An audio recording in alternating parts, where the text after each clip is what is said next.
After my natural delivery, I was diagnosed with pelvic relaxation that left me with almost no muscle tone down there. My husband, whose size was completely mismatched with my condition, refused to sleep with me anymore. When my father-in-law found out, he cornered me in the bathroom with a dark, knowing look. He confessed to suffering from acromegaly and suggested we might be a perfect physical match. Chapter that evening, I made a point of putting on a pair of black sheer stockings, but my husband, Gordon Rudd, claimed that he had a lot to deal with at work, so he grabbed his pillow and went to the study. I was so upset that I was on the verge of tears. The baby's already 3 months old, and you've only touched me once since then. I have needs too. Don't you know you have a problem? Please, just satisfy me this once. I'll squeeze tighter this time, tighter my foot. Give me a break. You're too loose for me to feel anything.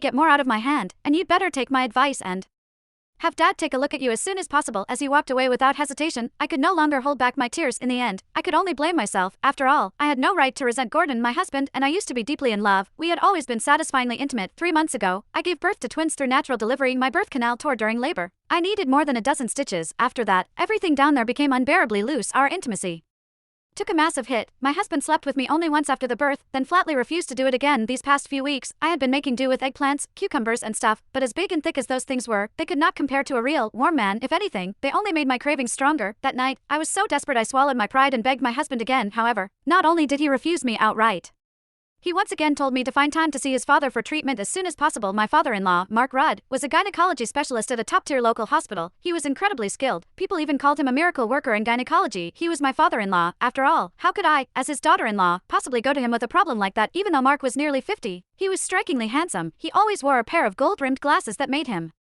look refined and scholarly. He kept himself in excellent shape, too. His body was firm and muscular, radiating a kind of mature masculine charm. Ever since Gordon stopped touching me, I had fantasized about Mark more than once. If he were really the one examining me for that condition, I would probably lose control and humiliate myself beyond belief. If that had happened, I would be too ashamed to even show my face in this house. While I was lost in my tangled thoughts, the sounds of intimacy drifted faintly through my in-laws' room next door. The noises were unmistakably heated. It was obvious that Mark had Janet pinned beneath him. He was thrusting hard. As Janet's breathless gasps and soft moans continued through the wall, I actually found myself feeling envious and jealous. If only I were the one underneath Mark. The thought sent what was left of my smoldering desire roaring back to life and burning hotter than ever. I could not help squeezing my thighs together and rubbing them against each other for friction. Just then, raised voices suddenly came from the room next door. Janet was loudly protesting. Mark's voice followed. He was coaxing her. I was stunned. Apparently, Mark was so vigorous that Janet could not handle it anymore. She refused to continue, no matter how much he lowered his voice and begged her. You're enormous, and you go on for over an hour every time. If you really want it that badly, go find a prostitute. God, over an hour? That must feel incredible.